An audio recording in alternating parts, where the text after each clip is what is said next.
When someone has iron deficiency anemia, how do we help them? We get more iron in their diet. We get them to eat foods that are rich in iron, which is why Popeye came to see you today. How many people watched Popeye when they were a little girl or boy? I know everybody around. Popeye is 85 years old this year. He's like Papa Popeye, right? All right, so Popeye, when he got into trouble, he reached for his can of what? Spinach. Spinach is a dark green leafy vegetable, and I tell you that because it should help remind you that dark green leafy vegetables are supposed to be good sources of iron, all right? But so are these other things. And a question that I think you ought to at least have a heads up about in case you see it is maybe your exam might give you a patient who's a vegetarian who has iron deficiency anemia. And the question is, what would you tell them to eat? Well, they're not going to eat red meat if they're vegetarian, so have some Plan B options available. Red beans and rice from New Orleans would be a great choice, right? Dried peas and beans are good sources of iron. So if they've got iron deficiency anemia, how do we help them? We try to change what they eat, and we give them a prescription for iron. Let me make sure you know about iron. When a patient is iron deficient, you need this number in your brain. We replace with iron 150 to 200 milligrams per day of elemental iron. Now, we typically have to replace for 4 to 6 months, and here's how this thing goes. In the United States, there are 3 forms of iron that you could prescribe. You could prescribe ferrous fumarate, sulfate, or gluconate. I'm going to tell you right now, the least commonly prescribed is fumarate. The one most commonly prescribed is ferrous sulfate. And here's what you should know. All 3 sources of iron could come as 325 milligrams. That's not how much elemental iron they get. If you give a patient ferrous sulfate, and you probably will because it's the most commonly prescribed one, they're going to get 65 milligrams of elemental iron per day or per tablet.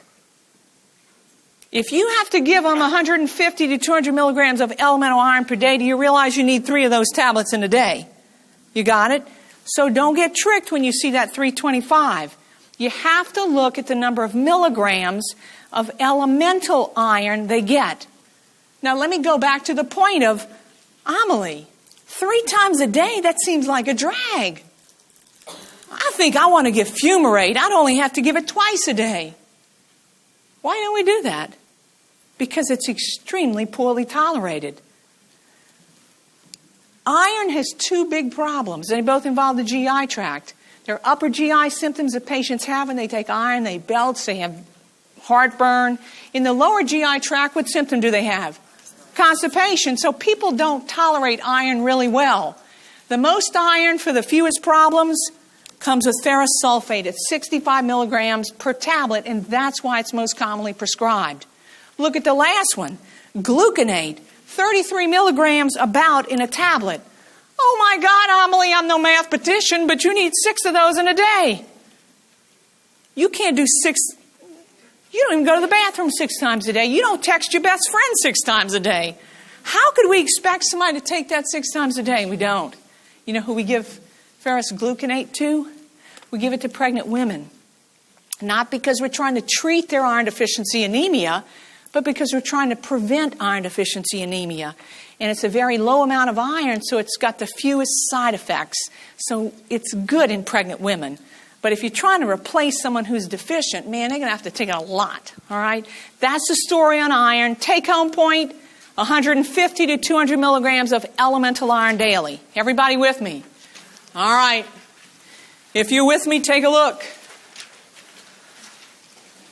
A patient has been diagnosed with mild iron deficiency anemia about 6 weeks ago. She was started on iron and has been compliant.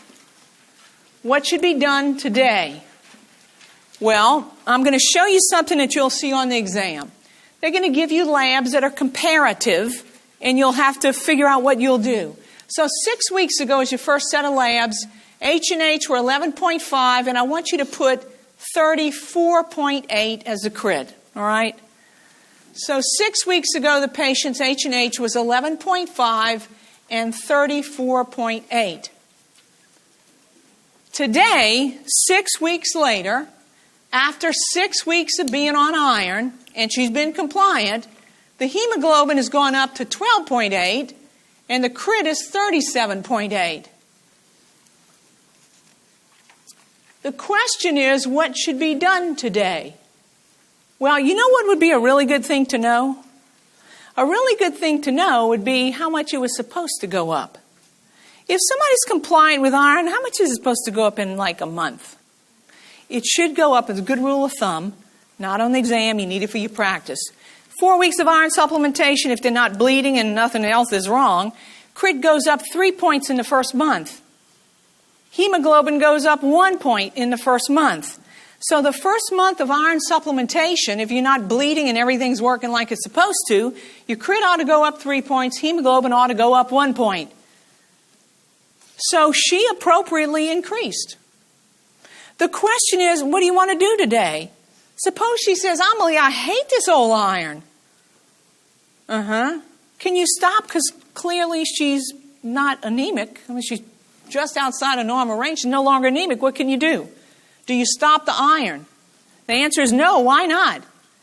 Because after you correct the anemia, what do you have to do next? Replace their stores. How do we measure iron stores? With a serum ferritin. So look at number 3. A serum ferritin should guide your decision about stopping iron or not. Everybody follow me? So when the anemia gets corrected, you can't stop the iron yet. What you must do is replace their iron stores. How would you know if they're good enough? You get a serum ferritin. What do you usually know about iron stores? How long does it take to replace it?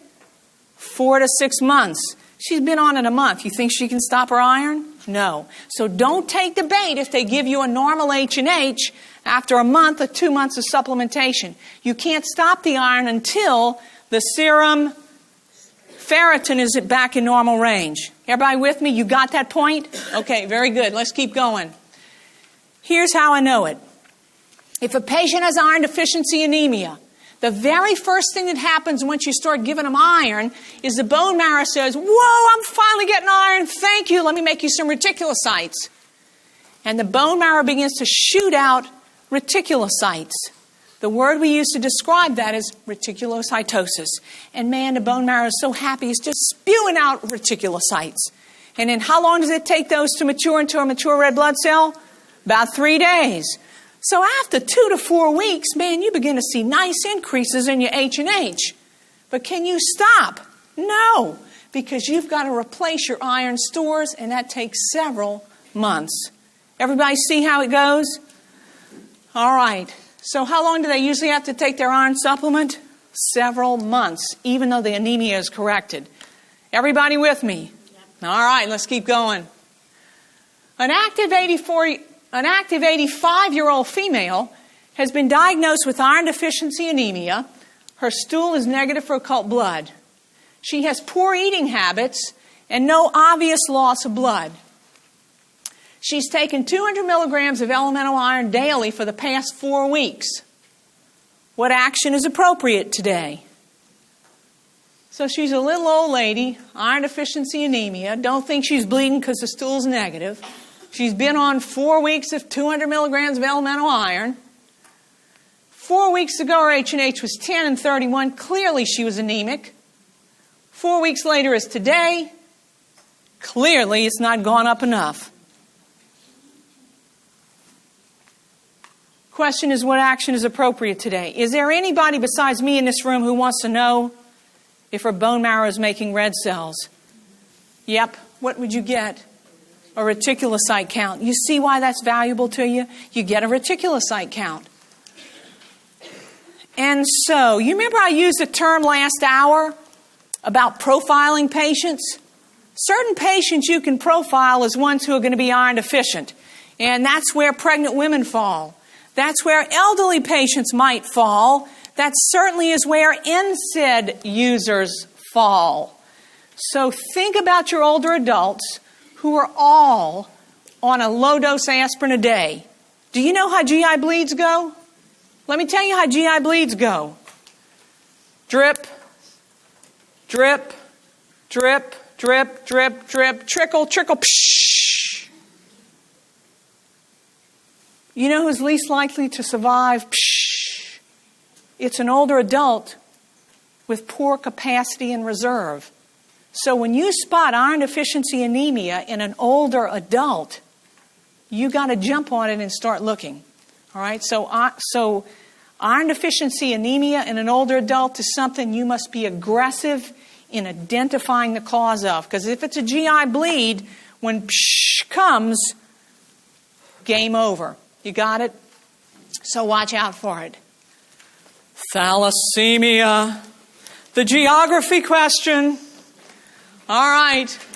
Thalassemia.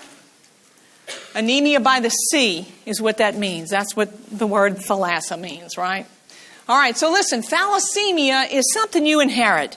You inherit the wrong recipe to make hemoglobin, and you get that from whoever your parents were. So it produces a microcytic hypochromic anemia. What kind of anemia? The term we use is thalassemia, and we have beta thalassemia, alpha thalassemia, and there are just a ton of them. So don't spend your time trying to be an expert at thalassemia, but look at this question because this will help you a lot. What lab tests might be used to diagnose thalassemia? I think you'll see it again on an exam. You certainly need it in your practice. What lab test is used to diagnose thalassemia? It's a hemoglobin electrophoresis. So when you spot something that looks like thalassemia, what will you order? Hemoglobin electrophoresis. And when the results come back, it'll say alpha thalassemia, beta thalassemia minor, or whatever it says, and boom, you'll know what you've got. So number one is your best answer. Look at my next question. What lab test might indicate iron deficiency anemia of long standing? Okay, wait. That was where all the red blood cells are going to look like donut holes. Long-standing iron deficiency anemia. What would I expect to see? The donut holes were the RDWs, right? They're all going to be about the same size. A normal RDW. What's the serum ferritin going to look like? Serum ferritin. Going to be very low. Did you get it? Because that's a tough question. Number 4 is your best answer. All right. So I threw that in there because what's typically in your differential with a microcytic hypochromic anemia, with an RDW that's normal, might be thalassemia. They're treated exactly opposite. Let me run this by you again. Iron deficiency anemia produces a microcytic hypochromic anemia. Thalassemia produces a microcytic hypochromic anemia. They are treated exactly opposite. When a patient has IDA, iron deficiency anemia, we load them up on iron. When they have thalassemia, you better not load them up on iron. How do you tell the difference? You look at the iron studies. You see it? You look at the iron studies. So if they have iron deficiency anemia, look, the serum iron, TIBC, and serum ferritin are going to be abnormal. If you have thalassemia, you don't have an iron problem. Your problem is you don't know how to make hemoglobin. The iron studies will be normal in you. Do you see the difference? That's how you'll know who to load up on iron and who you better not load up on iron. Well, Amelie, I don't know if I'm going to learn that. Amelie, I didn't quite catch that point. So what if I load up the wrong person on iron? Where do you put extra iron if you consume too much? Week after week, month after month, year after year. You know where you put it? In your liver. And when your liver gets too full of iron, you know what happens? It doesn't work anymore. And Walmart doesn't sell livers, so you better not do that. All right, everybody got it? To differentiate iron deficiency anemia and thalassemia, look at the iron studies. All right, if somebody that you meet, that you take care of as a patient, has thalassemia, screen the family. You got it? Somebody else in the family's got it. Whew. Anemia of chronic disease. I already gave you a really good clue about this one. Remember I said this is the anemia that people get when their red blood cells are exposed to so much stress from a chronic disease that's poorly managed. Remember I made you wake up as a red blood cell in a diabetic whose A1C was 14.8, and I told you you wouldn't live a regular life. You're going to die early. That's exactly what happens with anemia of chronic disease. The red cells are so stressed by the underlying chronic disease that they die early. And when they die early, the bone marrow can't keep up with replacement and the patient becomes anemic. That's exactly what anemia of chronic disease is. Look at this question. A patient's H&H is 30.6 and 10. Do you agree they're anemic? Yes. Which findings are consistent with a normocytic, normachromic anemia? Because that's the most common presentation of anemia of chronic disease. The red cells are the right size and the right color. You just don't have enough of them. Which one? What are we looking for? An MCV that's what? Normal. An MCH that's normal. Which one is that? I'm thinking number 3 looks pretty good. You got it? Normocytic, normachromic anemia, that's the most common presentation of anemia of chronic disease. So how do you manage it? Do you give them iron? No. You give them B12? No. You get better management of the underlying disease because in your diabetic whose A1C is 14.8, once you get him on insulin and the A1C begins to drop and get to around 7-ish, the anemia evaporates before your eyes. That's exactly what happens, all right? So how do we treat it? We get better management of the underlying disease. The 2 macrocytic anemias we're going to talk about together. And both of them are the result of a vitamin deficiency. Vitamin B12 and also folate. And so, here's what you need to know. If you get vitamin B12 deficiency, you probably have an absorption problem because if you even eat, you get B12. B12 is abundant in many, many things you eat. The second big point for you is this one. Some things in this world just go together. Salt and pepper, peanut butter and jelly, mayo and mustard, B12 and folate. So when patients have a B12 deficiency, they often have a folate deficiency. What does that mean for you? It means when you check a B12 level, you're also going to check a folate level, right? So that's the important thing for you to remember. Take a look at this first question. A 45-year-old patient has suspected B12 and folate deficiencies. What typical symptoms might he exhibit? Well, why do you need this? Why do you even need B12 and folate? They are responsible for good nerve health.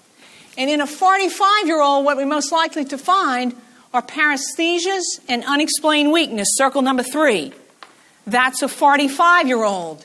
Look at your next patient. She's 75 and has a suspected B12 and folate deficiency. What typical symptoms might she exhibit?